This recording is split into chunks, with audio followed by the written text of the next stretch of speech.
things. On the left side, you can see how it's filtered from the inside, and on the right from the outside. And on the side, it looks like this, and on the other like this. In general, this is how you would look at a person. Left and right is how you look at a person right now.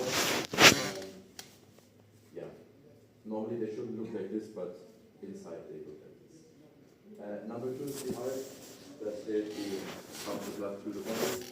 Number 3 is the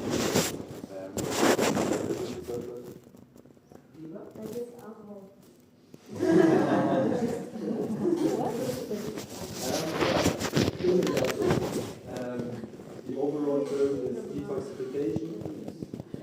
All kinds of toxic, for the body toxic stuff is digested there, but alcohol is the most common example. Yes. Number 4, 5, and 6 are the stomach, small intestine, and the colon, just for the digestive system. Number 7 is the fat layer. It's on both sides. It's just so you can see the stomach is on the one side. It's just there to keep the organs warm and also protect it from any kind of physical trauma. And last but not least, the spleen. Number 8, it hides a little bit on the side. What could be the spleen's purpose?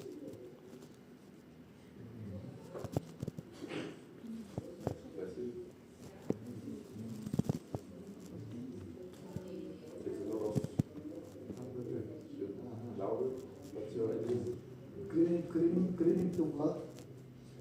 Kind of. It produces the new blood particles and it cleans the white blood particles. The white blood particles are our immune system, they fight diseases, and the red blood particles are just, they die after a few hours and they are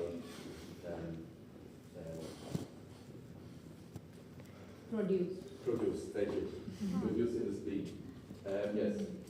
That's why our next topic is the circulatory system. First of all, the blood circulation. Yes? Before we move on, I have a question. So while we were administering CPR, I could see this strip of red and green. What does that indicate? Like, does it indicate the pressure or? How deep you push. As long as you see the green, then it's fine. But this one, this strip is ripped, so it's, yeah. But from what I've seen, everybody pushed the right depth, so there was no problem. Yeah. So you blood circulation at first in general, then the heart attack, and then the electrical accident. This is what our circulatory system looks very broken down into 3 compartments. In the middle is the heart.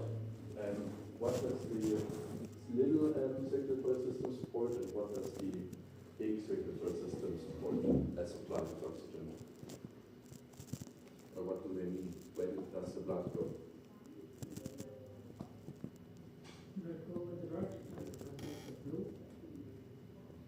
Yeah, but what are these little circulatory systems? This is the little circulatory system, and this is the big circulatory system. Where do they go each? That's the brain and kidney. Nearly. The upper one is the pulmonary circulation for the lung, and the other is the body circulation, all kinds of organs, arms, legs, and brain as well. Yeah. So, what does the blue and red blood mean? Good and bad. Oxygen. Yeah. Blue blood does not mean that somebody is noble, it means that there is not a lot of oxygen in the blood. If you go from the heart to the lung, there it gets the blood. Our blood gets its color from the oxygen in the blood. So we go to the lung, go back to the heart. From there it gives the oxygen to the organs or to the body, and then we go back to the heart. Yes. How many liters of blood does a normal adult have? 5 to 6 liters. It depends on the size, of course, and the weight. How much blood loss can already be critical? Other guesses? 140. More than. Already half a liter can be critical. Now, if you donate blood, you also donate half a liter, but it's under different circumstances. If you donate blood, there is a medical personnel around at all times. It is over a long period of time where you lose it, and you get fluids supplied by drinking or an infusion, and it's just under controlled circumstances. But if you lose the half a liter in a few minutes because of a strong bleeding, then it can also already be critical. Why is that? Our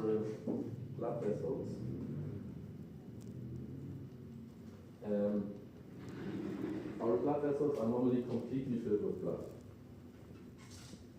So the problem, if even half a liter is missing, it might not look that much, but the blood pressure can be held up.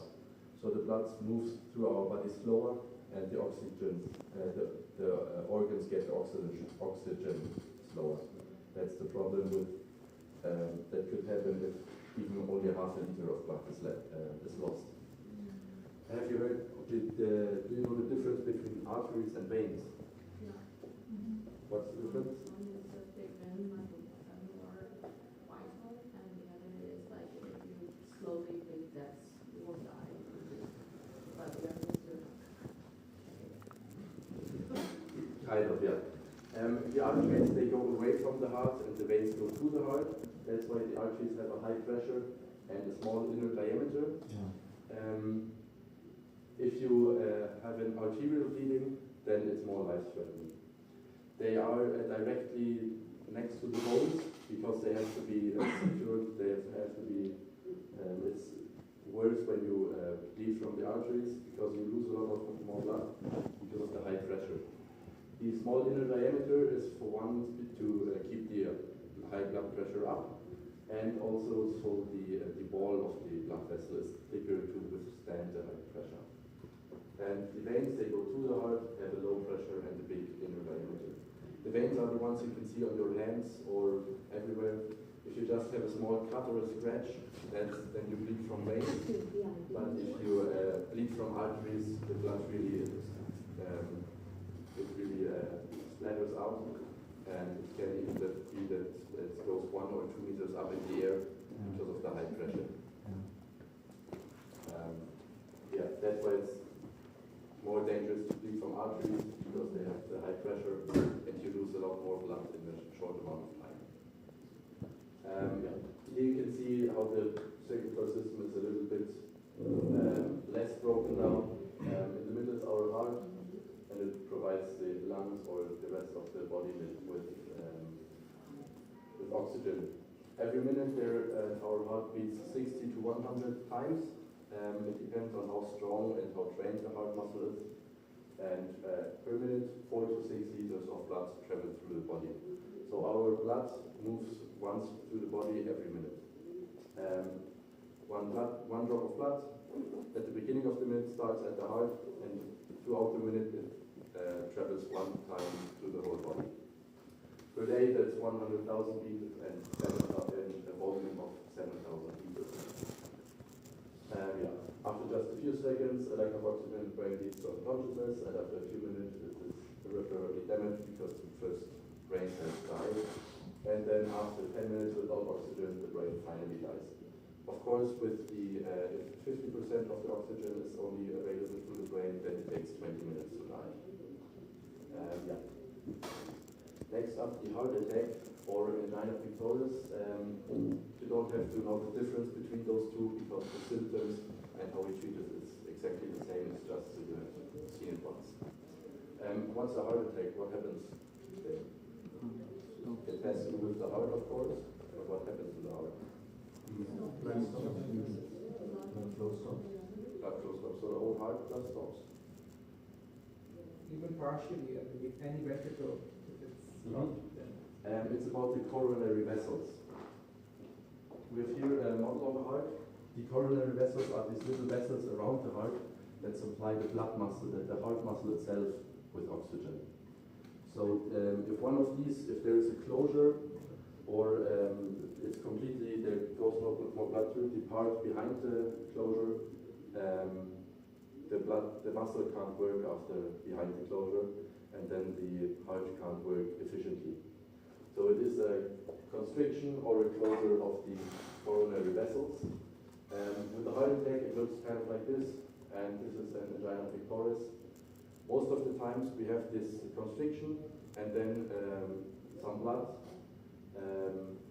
that could easily move through it earlier, can't get through it now because of the constriction, and then we have a closure which leads to a heart attack.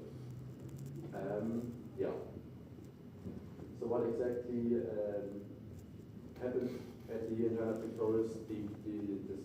There's fat or stuff like that, which gets on the side of the blood vessels. That can happen because of smoking, a lot of alcohol over the years, or in general just an unhealthy lifestyle. The problem is you can also get a heart attack with with doing everything perfect. It can always happen, but the risk is higher with the unhealthy lifestyle. Yeah. So how do we recognize a heart attack? Pain? Yes.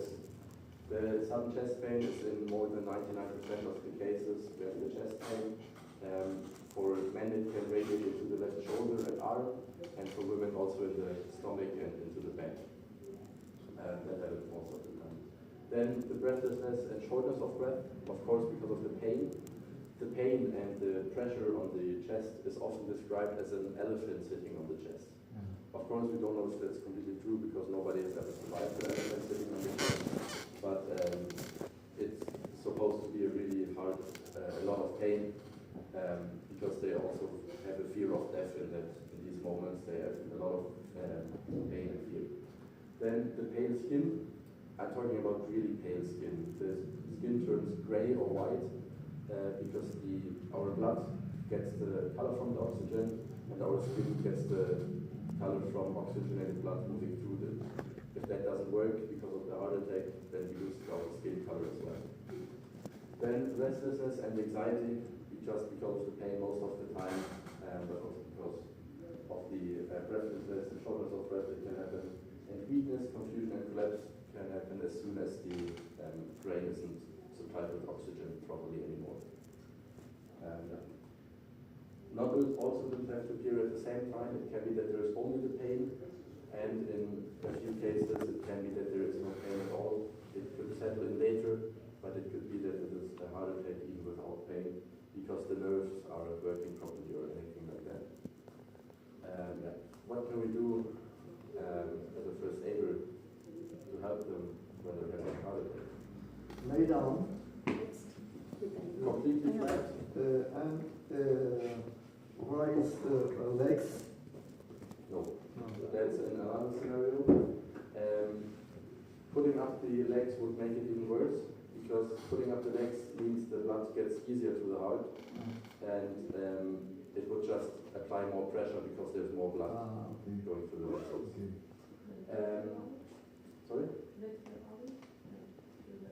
We lay them down but elevate the upper body. We keep the legs in the V position. Sorry? I'm sorry. Like what we do in the heart attack, which position we apply, right? Yes. It's like both the legs in the V position. No. No?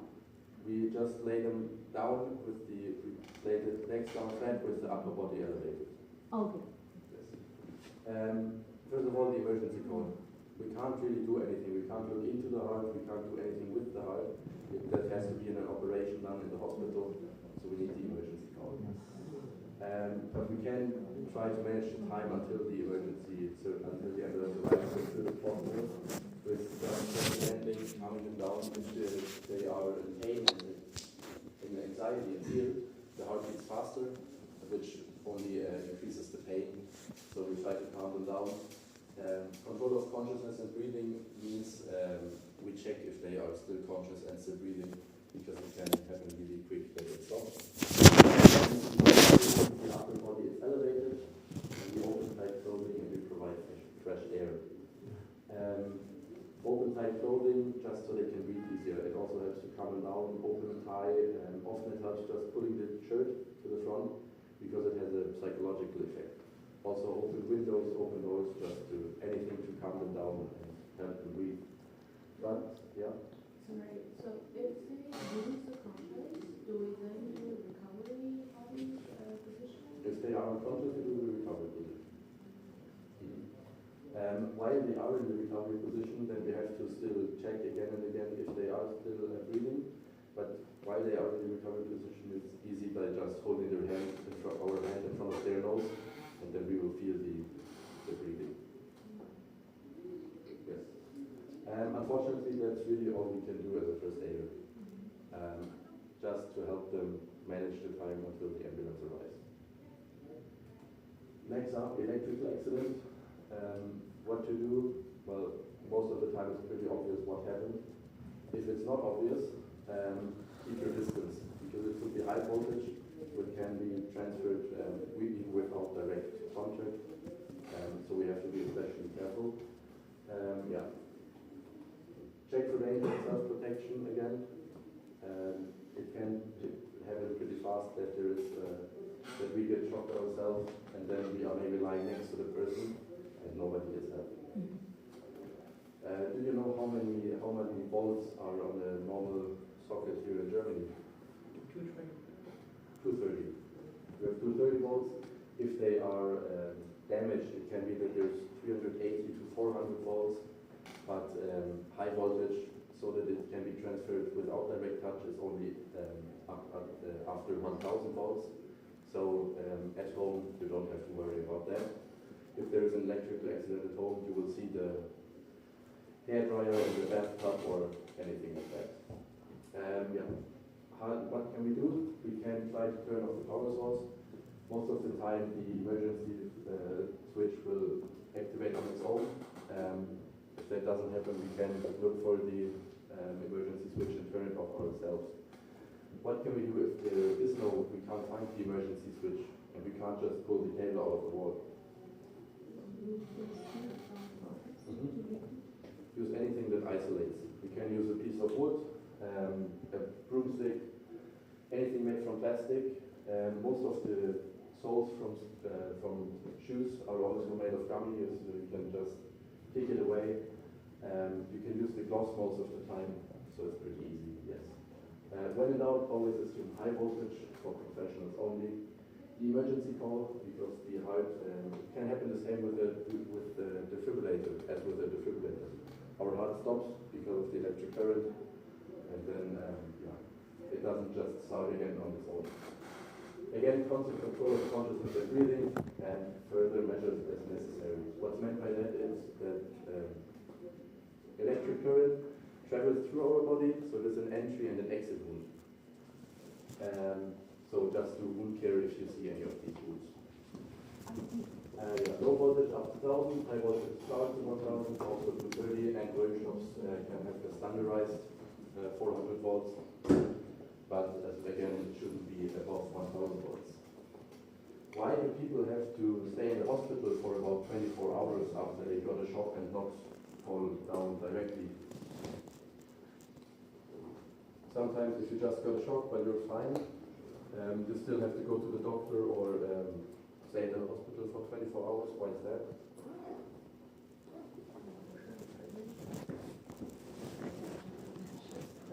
Because of delayed cardiac arrhythmia.